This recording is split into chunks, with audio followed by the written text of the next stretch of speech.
Jorge Duran é um chileno formado em artes cênicas. Mudou-se para o Brasil por conta do golpe militar de Pinochet em seu país. Aqui fez assistência de direção em Dona Flor e seus dois maridos, de Bruno Barreto, e A Queda, de Rui Guerra. Em 1977, escreve seu primeiro roteiro, Lúcio Flávio, O Passageiro da Agonia, dirigido por Hector Babenco. De lá para cá, assinou o roteiro de cerca de 20 filmes e deixou neles uma maneira peculiar de contar suas histórias. Também dirigiu Proibido Proibir, A Cor do Seu Destino e O Escolhido, de Iemanjá. Jorge Duran é o nosso entrevistado de hoje, aqui no nosso Sala de Cinema. Jorge Duran, obrigado pela sua presença aqui no nosso Sala de Cinema, um grande prazer.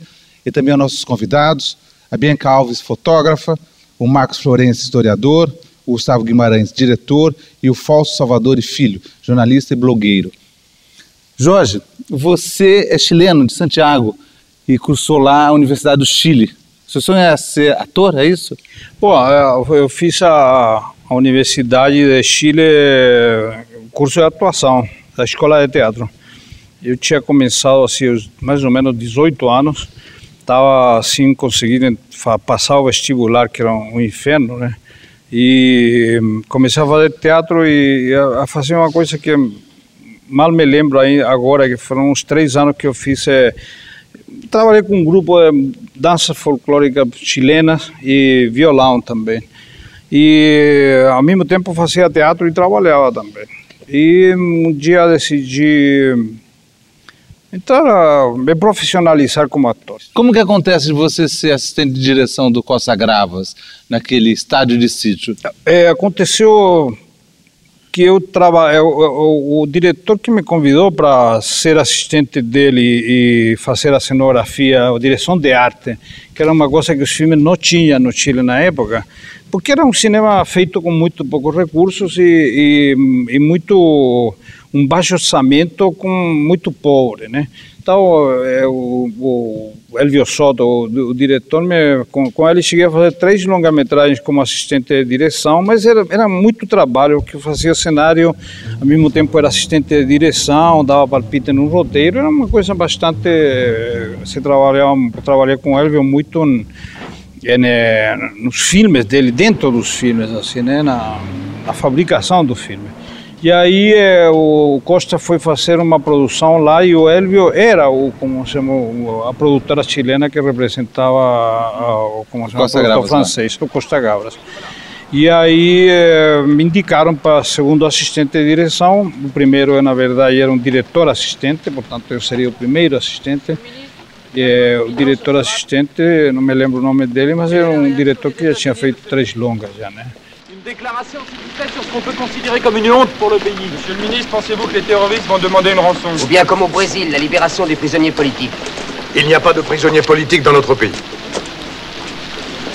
Il n'y a que des criminels de droit commun qui volent des banques, des voitures, tuent des policiers et enlèvent les honnêtes gens. Photo, monsieur le ministre. Ne croyez-vous pas que les terroristes ont bénéficié d'énormes complicités?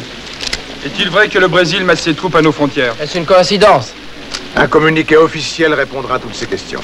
Esse roteiro que você faz, o Ya No Basta com Rezar, aí foi que acontece que você ator de teatro, depois assistente de direção, roteirista, como que se dá esse passo? É. Bom, eu não soube como se deu, porque o filme foi dirigido por um diretor que inventou o primeiro grande festival de cinema latino-americano, que era no Chile, no ano 68, em Viña del Mar. Foram muitos diretores daqui, Ana Carolina, famoso o Cacá Diegues. Exato. Foi famoso na época, durou 3 anos e depois morreu. Estávamos fazendo esse filme, eu era assistente de direção, mas o filme não andava. Uma das tarefas do assistente é justamente essa, fazer andar o filme, né? Então o filme não andava, simplesmente o ator estava rebelde.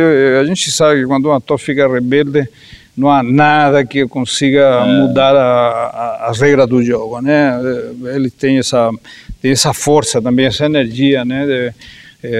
Quando não conseguem dizer um texto, nunca é porque estão errados. Em geral é porque eles estão com a razão. Tem algo no texto que não funciona. Em outra boca funcionaria, mas na dele não funciona. E aí como se chama o ator que era Ficamos bebendo de noite em locação, se bebe muito, né? Sai de noite.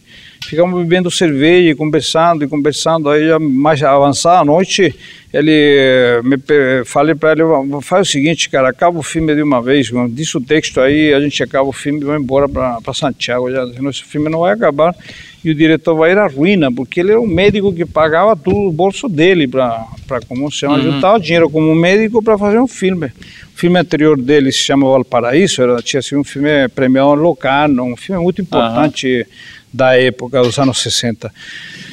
O fato é que o Marcelo anotava tudo que a gente conversava sobre porque o roteiro não funcionava em Guardanapos. Eu achei que era coisa de bêbado. E no dia seguinte o Aldo me perguntou se eu reescreveria o roteiro. E diria assim, com uma certa naturalidade ou irresponsabilidade, eu falei que sim. Aí pegaram uma máquina a escrever, papel, e eu sentei e escrevi o roteiro, reescrevi o roteiro. E só muito fácil, na verdade, né? Como que você vem parar no Brasil? Por causa do golpe? Pois é, né? Fiquei preso uma semana lá e não gostei da experiência. Mas por que você é preso? Você tinha alguma militância, algum partido de esquerda? Eu era militante socialista, mas não saberia por quê, porque na verdade eu fui militante socialista e também... Lá do PS do Allende? Sim, do PS do Allende e não tinha uma participação política, porque eu não tenho natureza de militante, aquela disciplina do militante é algo que me incomoda, entendeu? Eu gosto de política.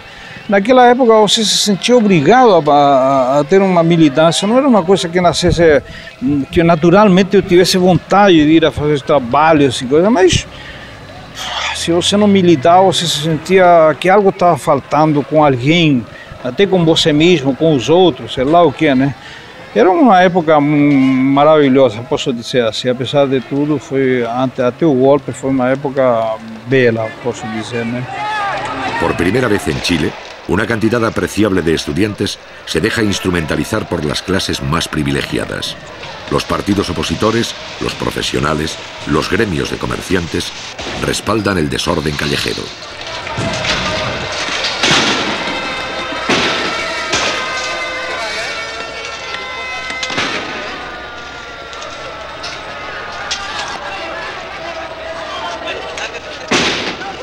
Fui casado com uma brasileira no Chile e tive um filho com ela no Chile que vieram logo depois do golpe. E então, na hora que consegui sair do Chile sem maior perigo, assim, muita gente era presa no aeroporto, enfim, não vou também romantizar aquilo, não foi nada heróico, apenas consegui sair do Chile. Cheguei aqui e fui parar na casa da minha mulher na época, né? E meu filho estava com 1 ano e pouco. E eu tinha uma graninha boa, que a gente tinha acabado de produzir um longa do qual eu era sócio e dono da firma, um filme chamado Queridos Companheiros. Então eu tinha uma graninha boa, mas não para ter uma filha com a qual eu vim, uma filha chilena, uma filha aqui, como se chama, um filho de 1 ano, e pagar colégio e tudo isso, né? Não é mole, cara. Daí que comecei a procurar trabalho, mas não falava nada de português. Comecei a estudar português enlouquecidamente, assim, lia livro. O primeiro livro que li foi o Dona Flor e seus 2 maridos, justamente. Que coincidência. Resumindo, o Paulinho Martins, que era o primeiro longa dele, um arquiteto, teve a generosidade de me dar trabalho. Essa foi a verdade. Você vai trabalhar com o Rui Guerra na Queda, depois você trabalha com o Babenco lá no Rei da Noite. O Rei da Noite foi o segundo filme que eu fiz. Aí, como te digo, as coisas se dão no cinema dessa forma, porque o Lauro Escorel tinha fotografado o filme do qual eu tinha sido assistente e produtor, o Queridos Companheiros, um filme que ele fez como diretor de fotografia no Chile. E quando o Babenco convidou ele para fazer o Rei da Noite, perguntou por um assistente de direção e ele lembrou de mim, até porque a gente se conhecia, éramos amigos do Chile. Então fui a conversar com o Babenco, ele falava portunhol, eu falava portunhol, portanto não havia conflito. Mas Chico, como é seu nome? Tertuliano, mas pode me chamar de Tezinho. Nós vamos agora, você explica para o gerente que a gente tem que sair e pronto. Tá, vou avisar. Mas Chico, eu vou com uma condição. Esta é a primeira e a última vez. Depois você some, certo? Certo. Pega a sua bolsa. Com o Rui foi também um trabalho interessante, mas com o Rui foi um trabalho puxado, assim, eu era assistente de direção e no final ele me deu um crédito de diretor assistente. Foi bonito de fazer, porque era um filme, a intenção era fazer um filme que participasse na campanha das eleições políticas de 76. O filme foi sair, na verdade, ficar pronto 2 anos depois das eleições, né? E foi um filme que rodamos com quase nada, em 3 semanas, no metrô do Rio, em pleno inverno, né? Com inverno carioca, que é assim, muita chuva, muita lama, né? Com tudo improvisado. O roteiro eram 60 cenas descritas em uma linha e meia, uma página e meia de roteiro, mas tudo muito bem estruturado, né? Você lia as 60 páginas e meia e você entendia o filme que ia sair daquilo, né? Eu nunca vi o filme, na verdade, e dizem que eu apareço nos créditos de fim como adaptação cinematográfica.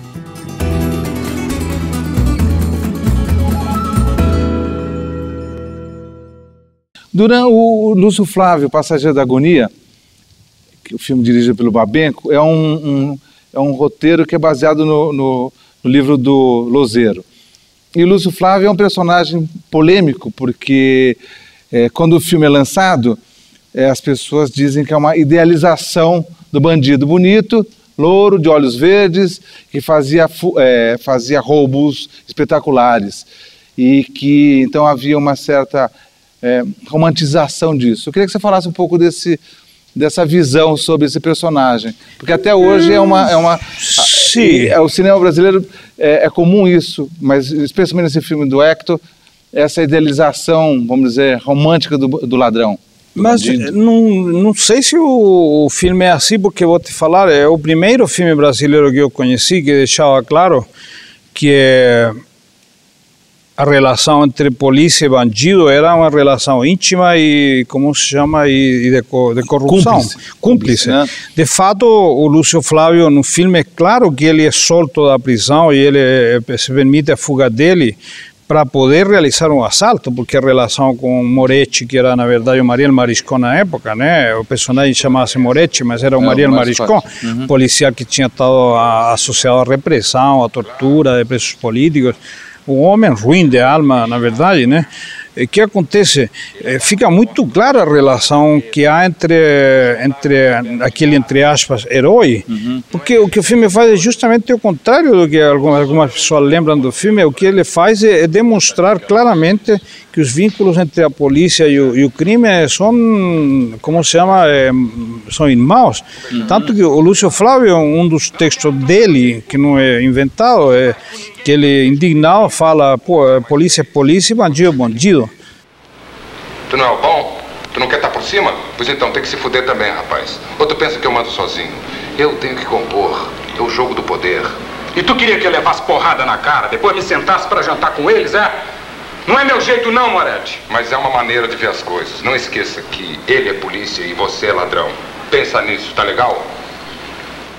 Na verdade, o filme tinha um intento que eu diria que a montagem não colocou, deixou de lado, mas o texto em si tinha um outro tempo interior, um pouquinho diferente do filme, no roteiro, que seria: qual é a verdadeira vida de um bandido, entende? E a que a gente tentou colocar no roteiro e depois mudou um pouquinho, foi aquele tempo de espera, sabe? Uma espera ansiosa, uma espera entre um crime e outro, o não fazer nada.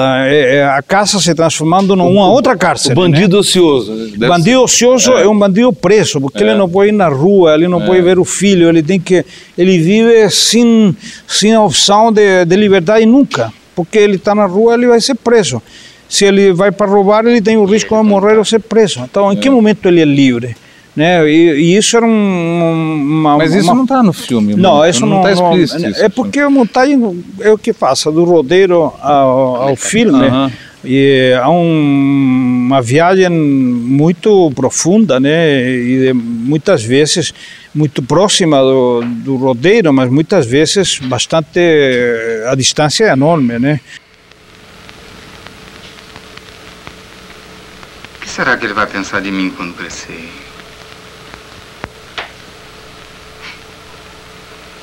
Também eu não vou estar vivo para saber, não é?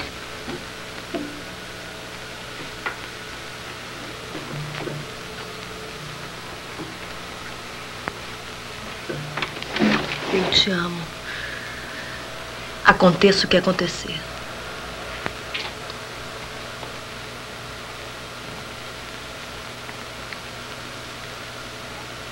Duran, você volta a trabalhar com Babenco no filme Pichote, Sim. A Lei do Mais Fraco, que é um filme para o Babenco muito importante, porque o lança numa carreira internacional, através dessa temática da violência, da pobreza, da miséria brasileira, urbana. Para fazer esse filme, você pesquisou? Qual que foi o seu processo de trabalho? Bom, o que acontece? Tinha o livro A Infância dos Mortos. Então, o Louzeiro é uma pessoa muito cordial, muito generosa, fomos durante muito tempo amigos bem próximos. Hoje a gente se vê menos, mas é uma pessoa que eu tenho muito apreço por ele, né? Mas eu também não me afinei com o livro, né? Então, o que acontece? Separamos uma parte do livro que tinha a ver mais com a trama, mas não com o conceito do livro. E começamos uma pesquisa aqui de campo com o Héctor. Eu vim para São Paulo e passamos, não me lembraria, não sei se é verdade isso, mas me parece que foram uns 3 meses que a gente todo dia saía para o subúrbio, lá ia nos lugares da internação da FEBEM, e ficava o dia inteiro, voltava outro dia conhecendo meninos de diversas idades, de 6, 7 anos a 18 anos, sabe? Como que é a época em que eles são mandados para cadeia, enfim, são soltos e depois presos de novo, né? Sujeira, editor! Porra, eu não brinco mais. Por que, caralho? O Pichote estragou tudo. Disse meu nome pros caras do banco. Seu filho! Vai tomar no cu, pior. Fica murcha! A realidade que vi era a que a gente colocou no filme. Eu não acho que me inventei muita coisa. Também o que foi colocar o sentimento daquilo que tínhamos visto. Acho também que um filme é bastante premonitório, porque eu diria que hoje a situação do menor abandonado é pior que naquela época, porque naquela época era terrível, mas hoje eu acho que tantos anos depois, ser ainda da mesma forma é vergonhoso, né? Então essa pesquisa foi muito dura e muito dolorosa, sabe? Porque na verdade era todo dia a gente entrava num lugar, aí tinha que segurar as pontas, porque a realidade era feroz, cara. Tinha menino que tinha matado muita gente, tinha, como se chama, menino que contavam histórias histórias terríveis do que acontecia lá dentro, sabe, que estupros, violações, coisas, um mundo muito de cabeça para baixo, sabe, que você ficava perdido. Posso te contar que eu acho que foi a época em que a gente mais ria e falava besteiras, com uma maneira de escapar daquilo.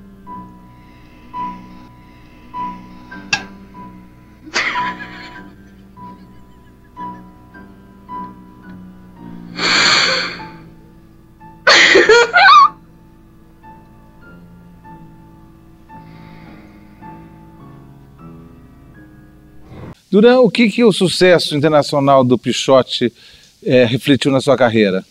Nada, por uma razão, porque foi uma época em que eu vivia no Brasil. Então o que acontece? As pessoas no Brasil também, o filme não foi aquela Coca-Cola no Brasil, não. Teve muito comentário simpático, comentários, mas não foi uma recepção assim quente. Não, foi morna e dura também, né?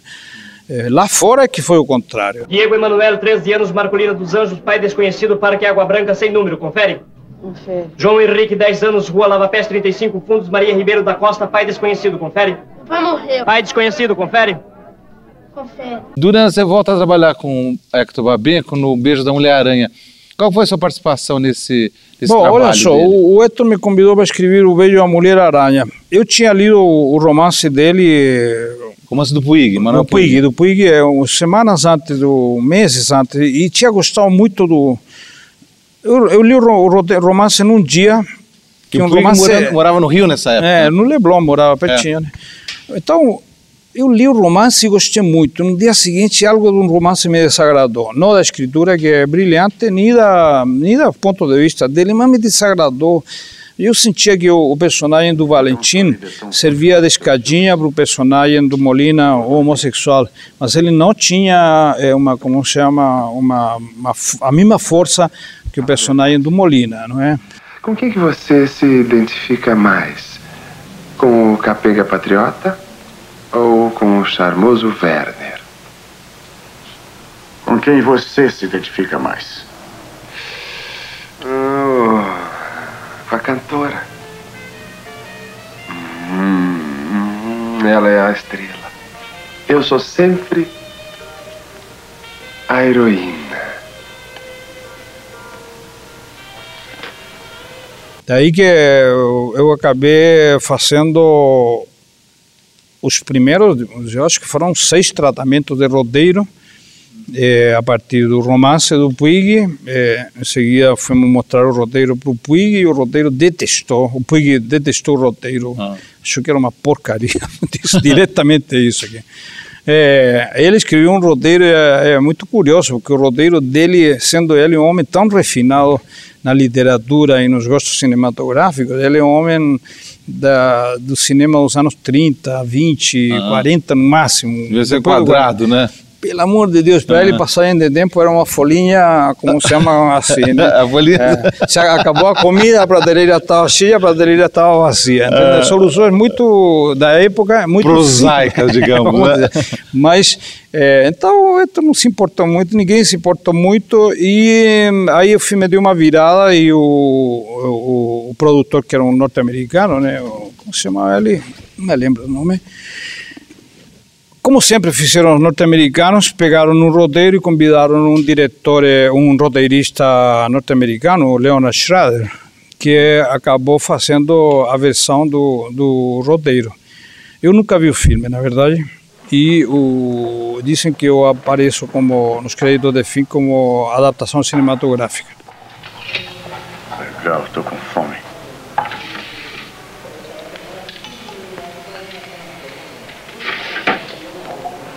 Toma aqui. Não, fica com esse. Tem quase o dobro. Claro que tem. Esses putos querem ver a gente brincando por isso. Pega. Não, você precisa mais que eu para recuperar sua força. Não discute. Pega. Duran, qual que é o limite para um roteiro que é baseado numa história real? Quando que o roteirista pode modificar os fatos de acordo com uma licença poética ou cinematográfica, e quando até que ponto ele tem que ser fiel à realidade? Pô, acho que o cinema nunca é fiel à realidade, entendeu? Nunca. Acho que é uma balela para vender ingresso, né? É da vida real. A vida real não se parece nada com o cinema, né? É só botar uma câmera em qualquer lugar para sentir que as pessoas mudam. Vi uma vez um filme daquele famoso documentarista, o Frederick Wiseman, e que se passa num manicômio. E aí, por acaso, eu estava aqui no Tudo Verdade, acho que foi, e fui a ver o Tudo Verdade, e fui a ver o documentário, né? E ele estava no debate. Estava ali falando, não, se eu fico num local até a câmera se torna invisível. Pois eu acho que era uma grande mentira, entendeu? A câmera nunca será invisível, nem para louco, nem para maluco, nem para ninguém, entendeu? Nem para pessoa sensata. A câmera nunca é invisível. Só uma única vez na minha vida que me lembro de ver uma câmera invisível, quando ela está escondida, ou quando, no caso do filme do Coutinho, o Santo Forte, as pessoas têm uma relação com a vida muito particular. E no caso do Santo Forte, são todas pessoas que têm uma relação com entidades muito poderosas, Oxum, Oxóssi, pessoas do mundo, como se chama, de um mundo, vamos dizer, deuses. Então, na verdade, o diálogo deles é com alguém tão superior que significa aquela câmera, entende? Então, algo fascinante naquele filme, é o filme do Coutinho que eu mais gosto, na verdade, e gosto justamente por isso, porque acho misterioso como essas pessoas que são pessoas que provavelmente ficariam intimidadas diante da câmera de uma equipe, elas ignoram absolutamente, nunca olham para a câmera, não têm o menor interesse naquele objeto que está aí, porque na verdade quem se relaciona com entidades tão poderosas, que interesse poderia ter algo tão pueril como uma câmera cinematográfica? Mas é uma coisa impressionante. A minha irmã, quando ela vinha da minha irmã dobrava isso aqui, que parecia um artista de trapézio, quando ela pegava a minha irmã. Ela veio e disse assim: Sá Teresa, eu só vim te avisar uma coisa. E eu falei: o que foi, minha senhora? Eu vou levar o meu cavalo. Eu dizia assim: não faça isso. Ela ainda está com o Júlio, pequenininho, a Maria Rita, a Vitória precisa muito desse cavalo. Ela bateu assim em mim e disse assim: quando eu levar ela, você vai acabar de criar. Eu diria que se tornou, finalmente, os diretores caíram em conta que o roteirista tinha algumas coisas a dizer, e às vezes melhor que os diretores, na época da fabricação do roteiro.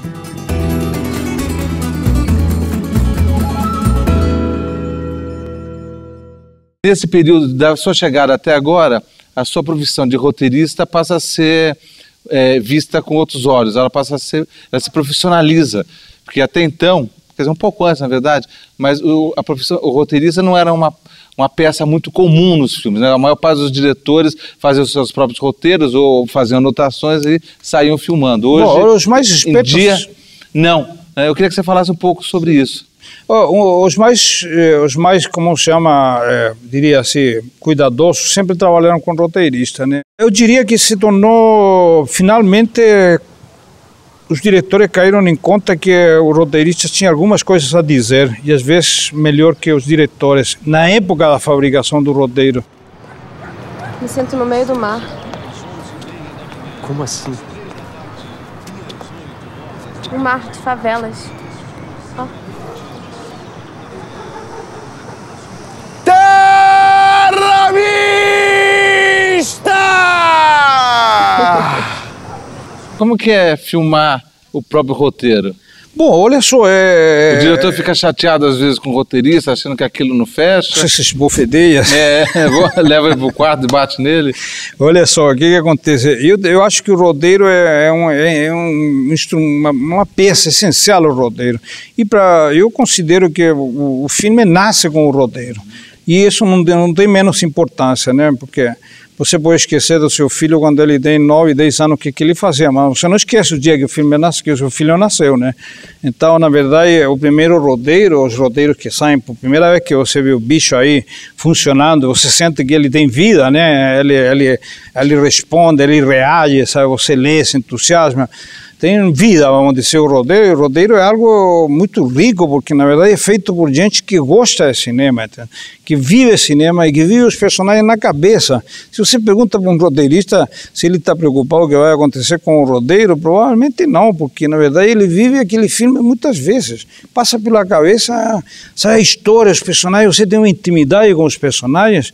Como eu digo, é muito doloroso fazer um roteiro que não é filmado, porque os personagens ficam meio que encroados aí dentro de você e ele não ganha vida, não são soltos na terra, por assim dizer, no imaginário dos outros.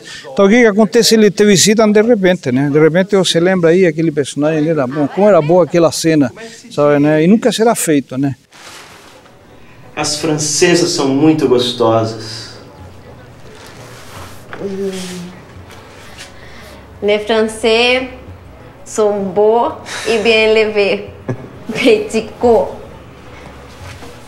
Nossa, como soa bonito, não? Uma língua poética mesmo. Vem cá, você não dá descarga, não? Como diz eu te amo? Vai dar descarga, Paulo. Fala que eu dou. Je t'aime.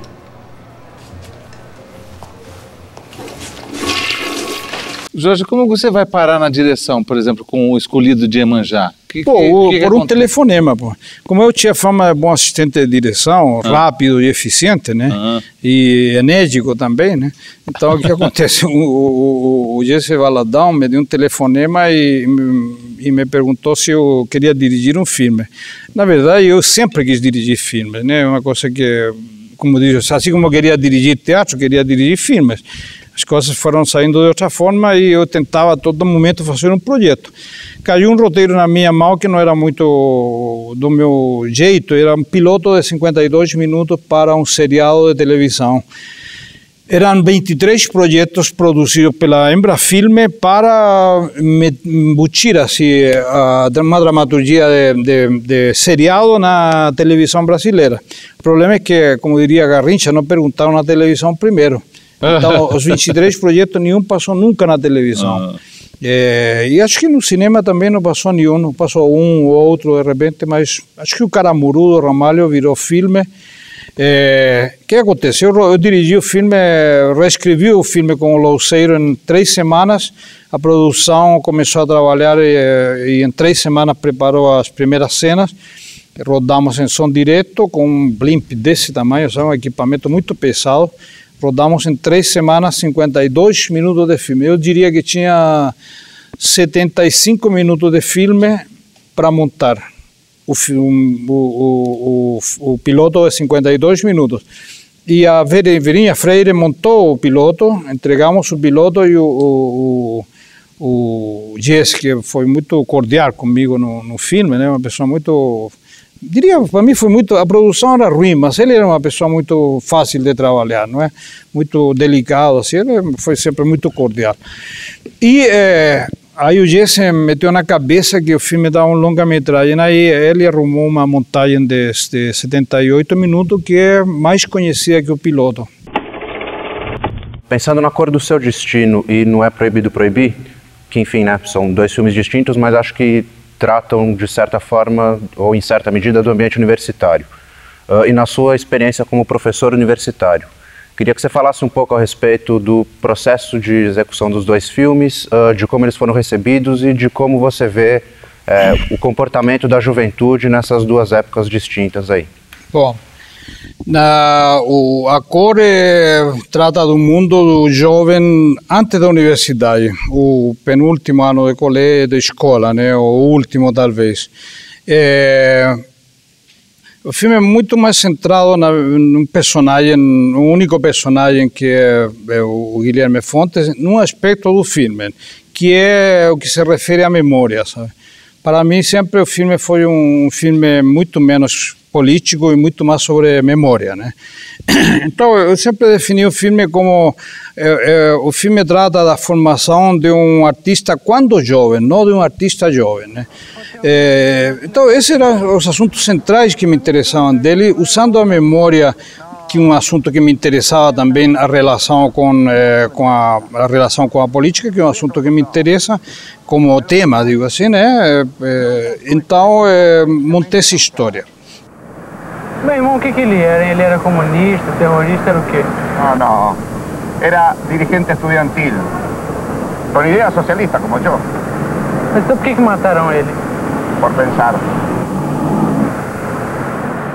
Duran, o Proibido Proibir soa como uma sua direção, né? Você como diretor, soa como uma espécie de uma prestação de contas, um balanço. É isso mesmo? Qual é a história desse filme? Não, quando começou o filme eu já tinha dado muita aula aqui, porque eu trabalhei muito, fui o coordenador da Escola Darcy Ribeiro de Cinema, né? E já era coordenador quando rodei, e além do mais já tinha 5 anos dando aula na universidade aqui, então eu tinha uma intimidade com o mundo universitário. E de pronto eu senti vontade de fazer um filme sobre a universidade por uma simples razão. Eu fui muito feliz na universidade. Uma felicidade, digo, interior, assim, uma época muito bonita, muito... Digo, lembro com muito carinho. Descoberta. Descoberta, como a gente era entusiasmado por tudo, né? Então eu tinha muito carinho por essa época e eu achava que os filmes eram perversos com a juventude, entende? É algo que ainda me desagrada. Acho que nesse momento menos, mas o que você vê em geral no cinema é quando entra jovem, ele é perverso, pervertido, cruel, mata a mãe, vai ao cinema, tripudia com o irmão, sacaneia os outros, sabe como é que rouba o pai, empurra a mãe pela varanda. E há algo cruel nessa relação e em um momento falei, vou fazer um filme sobre a juventude que eu gosto. Estudantes Unidos, jamais serão mais antigo, cara. Nem todo mundo é um alienado de merda que nem você, cara. Todo idealista que nem você, cara, é burro. Todo governo tem o mesmo projeto para o povo. Saúde, educação, emprego, habitação. E a base da história, vem muita de questões reais, de episódios recolhidos, qual que é? Não, eu diria que o filme, sim, eu vou te falar, a história do jovem que como se chama, que tem uma história de um jovem que tenta resgatar um menino, né, que está sendo perseguido pela polícia, porque foi testemunha de um crime de um irmão, né, um assassinato de um irmão, não pela polícia, por dois policiais, na verdade, a civil, né, vestido de civil, né, com roupa de civil. Então, essa história você lê nos jornais todos os dias, não tem nada original, tudo é assim, entendeu? E no subúrbio de São Paulo, talvez seja menos visível, porque é muito longe, mas no Rio de Janeiro é ao lado, entendeu, né? Então, por outro lado, me parecia que um jovem estudante de sociologia me levava facilmente a, como se chama, ao subúrbio, porque eu tenho um filho sociólogo, que eu via ele e ficava preocupado, vou na comunidade de Itália, dizia, cuidado meu filho, tenha cuidado, constantemente você, sabe como é que é, na juventude você vai lá e faz qualquer, por fazer um bom trabalho, você faz qualquer loucura, né? Então, portanto, eu diria assim que essa parte não tem nada original, é uma parte que está nos diários todos os dias, mas a relação amorosa me interessava porque tratava da ética dos jovens, não é? Da ética de um relacionamento, um sentimento de amizade, como é que eles viriam essa questão da amizade, a ideia da traição, como é que eles processariam a ideia da traição do melhor amigo, coisas desse tipo que me interessava tratar. E nesse sentido muito diferente do como se chama, da Acordo Seu Destino, que é um filme bem focado num assunto que não é unicamente do jovem, é a memória, entende? O centro da história é a memória, e nesse aqui o centro da história são os jovens e o seu relacionamento.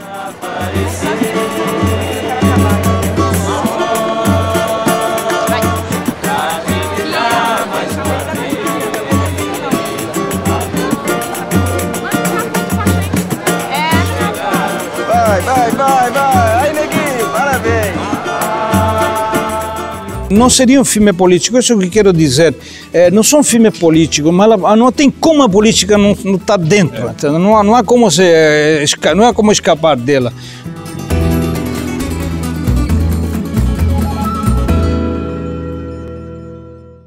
Jorge, como você enxerga o cinema político hoje, nesses tempos do cinema que tem Lula agora em cartaz?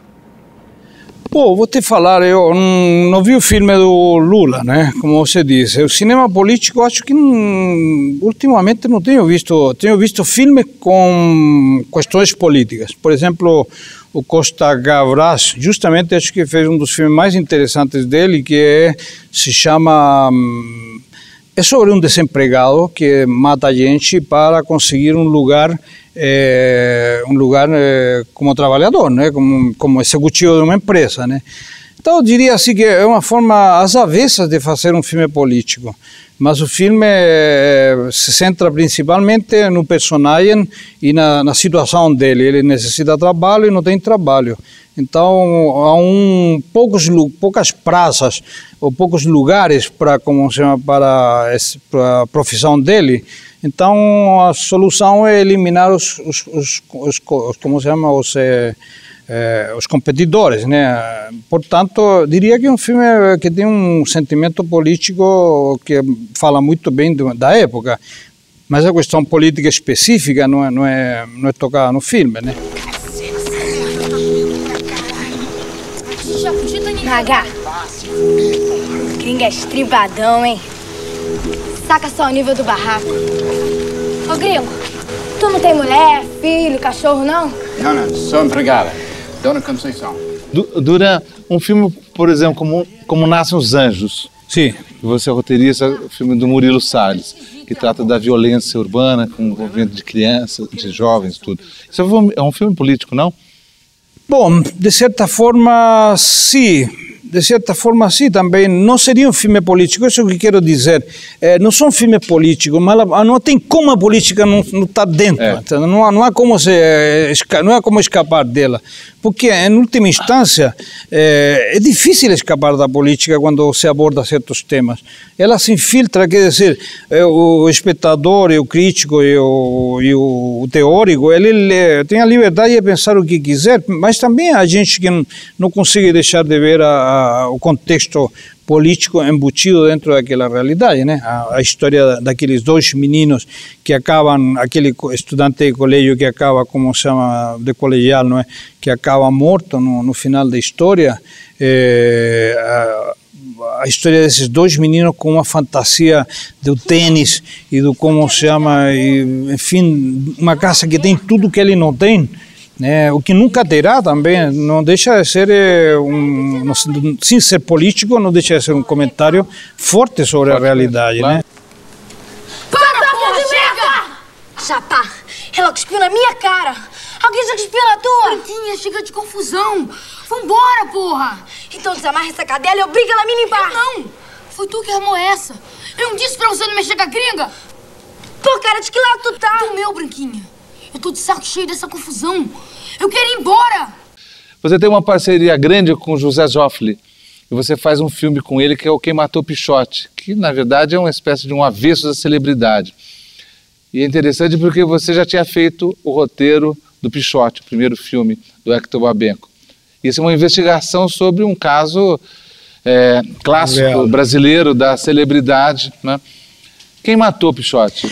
Bom, primeira coisa eu vou esclarecer. Na verdade, o roteiro do Paulo Halm, é o PP, que é o velho amigo, né? O Paulo Halm, na verdade, é quem escreveu o roteiro. A minha participação no roteiro foi de colaborador, entendeu? Durante um tempo eu discuti o roteiro com o Zé e depois ele foi fazer o filme. Quando ele tinha rodado o filme, ele voltou com as imagens, a primeira montagem do filme, e voltamos a discutir o filme, agora já cena a cena, plano a plano, enfim, a estrutura do filme como tal, né? O roteiro já tinha passado já, né?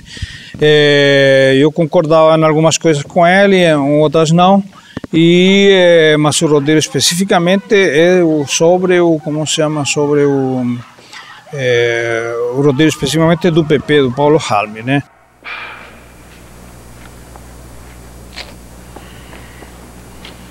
Disseram que foram 2. Eu não estou reconhecendo, Lobato. Esse é o Pichote. Pichote. Vejam vocês, mas não é ele mesmo. Finalmente pegamos uma personalidade, artista de cinema. Tinha algo que não gostava no roteiro, eu falei para você, Zé, na verdade esse filme é a história de eu acho que é a história de um idiota, entendeu? É alguém que não se entende com a vida, é mais ou menos, não sei se vocês lembram daquele filme O Toro Indomável, né? Que é a história de um bruto, entendeu? Um homem bruto, essencialmente é a história de um bruto que não consegue se adequar à realidade, né? Só sabe resolver a vida a porradas e a pontapés, e com a brutalidade, ele se entende como ser humano quando ele está dando porrada, entendeu?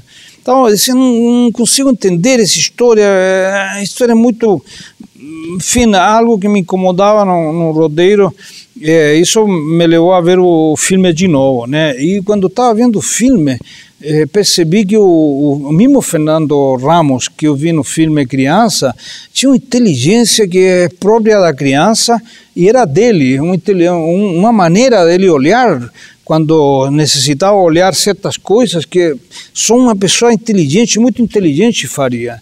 Então eu diria que a história de Fernando é uma história de alguém que se perdeu de uma maneira lamentável, entende?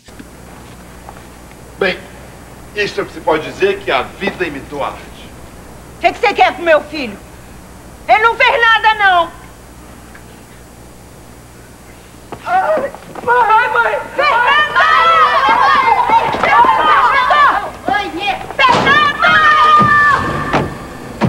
Quando você faz um roteiro como O Jogo Subterrâneo, que é a partir de um conto do Cortázar, a gente pode dizer que é uma visão sua sobre o Cortázar?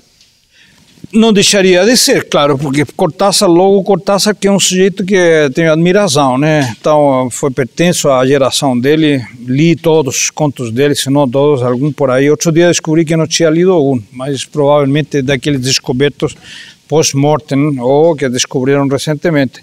Li os romances dele, então conhecia bastante o conto antes de trabalhar no projeto. Diria que sim, que o que a gente tentou manter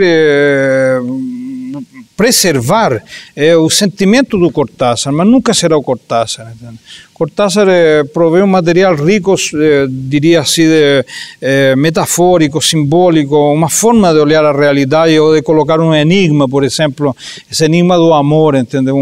A procura do amor, colocando tantas barreiras para não chegar a ele, que finalmente acaba acontecendo o que você deseja, não encontra o amor.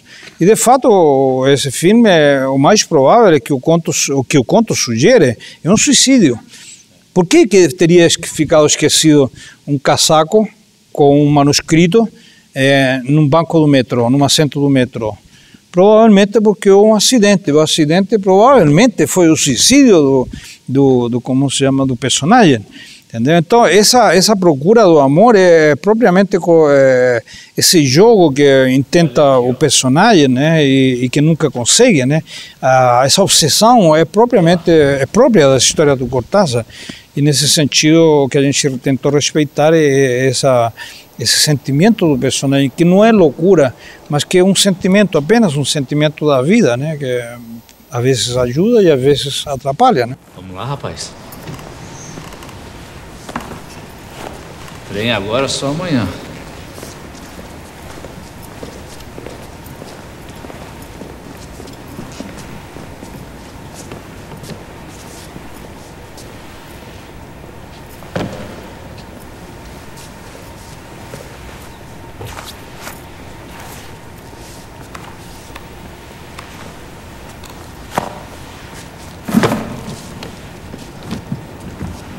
Duran, no Achados e Perdidos, que é uma adaptação, quer dizer, é um roteiro a partir do livro do Garcia Rosa, o passado condena, né? O passado volta. Nesse caso, o passado é um elemento dramatúrgico definitivo assim, para um grande filme? Bom, olha só, como se chama, eu como sou interessado na memória, entende? Então, de outra forma que nesse filme, mas na memória como assunto, assim, né? De fato, um filme que quero fazer o próximo ano, volto ao assunto da memória, como uma fonte, até tem um texto que é parte do diálogo dos personagens. Uma jovem no meio do deserto pergunta para o rapaz, que é um jovem mecânico com vocação de escritor, pergunta para ele qual é o animal mais perigoso, você acha? E ele responde, eu acho que são os vulcões. Por que, diz ela? Não estou entendendo. Então ele diz assim, porque por dentro estão fervendo e quando explodem, como se chama, destroem tudo, entendeu? Então eu acho que são o animal mais perigoso que existe, né? E na verdade estou fazendo uma referência à memória, que na verdade quando ela aflora em certos momentos, ela é perigosa, né? Ela pode ser uma fonte de criação, também pode ser uma fonte de destruição, de ruína, de crescimento ou de aniquilamento, né? Então diria assim que essa questão no Achados e Perdidos, a minha participação foi pequena no projeto também. Eu trabalhei muito mais com o Zena discutindo a estrutura do filme. Vanessinha, tu tá sendo escrota. Tu ainda não viu nada?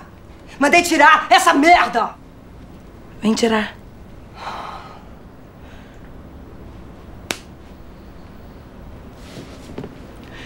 Enfia essa porra no teu cu.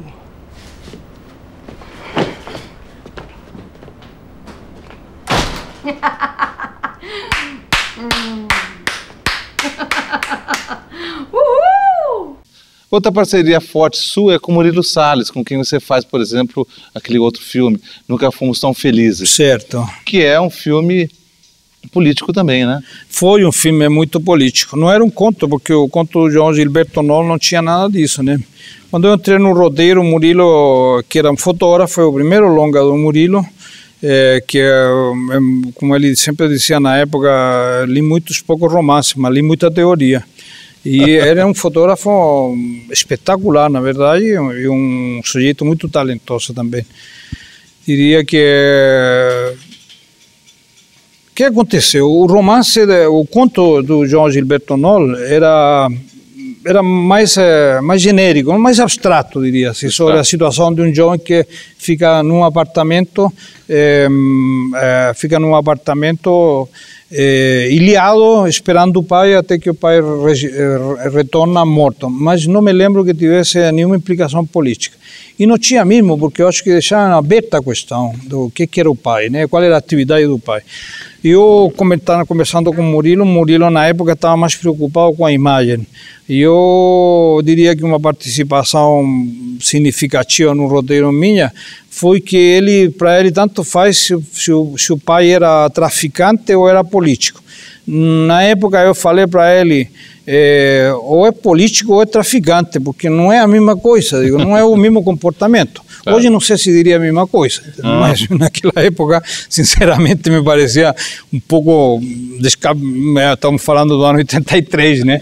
Então, fui infiltrando a ideia no Murilo de que o pai tinha que estar vinculado a alguma coisa, ou era bandido, ou era, para mim não fazia diferença, traficante de armas, o que for, ou era político, e ele optou porque fosse político.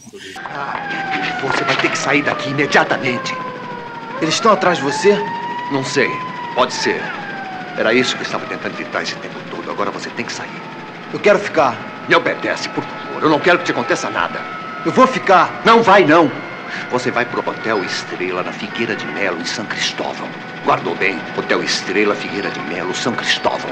Agora toma esse dinheiro e vai. Eu quero ficar com você, pai. Me obedece, porra. Daqui a pouco o senhor tá cercando tudo. Filho, eu te telefono assim que eu puder. Te cuida. E agora vai. Logo. Mas, pai... Espera. Te ligo. Jorge Duran, obrigado pela sua presença e entrevista aqui no nosso Sala de Cinema, foi um grande prazer. E também aos nossos convidados, a Bianca, o Marcos, o Gustavo e o Fausto. Até o nosso próximo Sala de Cinema, com os personagens e histórias do cinema brasileiro. Até lá.